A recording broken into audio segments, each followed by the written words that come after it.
Hello, everyone, and welcome to this FastCast on this Wednesday, August 23rd. Here's a look at the day's top stories.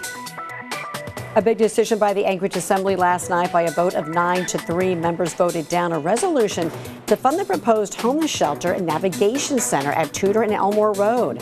Assembly members Scott Myers, Kevin Cross, and Randy Sulte voted in favor of the plan. At a recent work session, the Assembly requested the Bronson administration lay out a proposal identifying where the $11.1 million would come from. Chief of Staff Mario Berg listed several one-time funding sources, but Assembly Chair Chris Constant expressed concern and says the proposal would, quote, take funding away from critical municipal services. You can find additional details on the story at alaskasnewssource.com. In other news, it's an attempt to bring transparency and reliable data from missing and Indigenous people in Alaska. The Missing and Indigenous Persons Report is a joint effort by the Alaska State Troopers, Department of Public Safety, and APD to help in battling that crisis.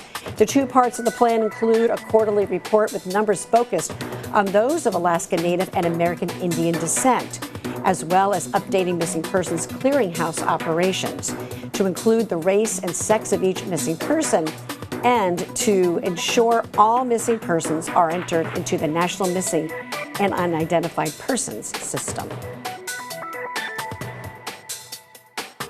Their fingertips that we see it translate into meaningful action and different policies that are improved and more coordination as well to improve what's happening with folks across the state. Also, Alaska Native and Rural Justice is the focus of an Alaska visit by the U.S. Attorney General Merrick Garland. Garland and U.S. Senator Lisa Murkowski are meeting with Alaska Native leaders and local law enforcement to discuss ongoing efforts to reduce crime in underserved areas of the state. Joe Cadat tells us how $22 million in Department of Justice funds will be spent to improve law enforcement in rural Alaska. Recognition. U.S. Attorney General Merrick Garland was at the Alaska Native Tribal Health Consortium Tuesday to talk about three main topics with tribal and Alaska Native leaders, announcing millions in grants to help fight crime in rural Alaska. Speaking about the framework of a pilot program that helps tribes exercise special jurisdiction, and talking about the Department of Justice's efforts to help solve the crisis of missing and murdered Indigenous women in the state. Alaska Native families and communities have endured persistently high levels of violence, and that women and girls have borne the brunt of that violence. We are here today to reaffirm the Justice Department's commitment to working across the federal government and with the Alaska Native communities to meet these urgent challenges.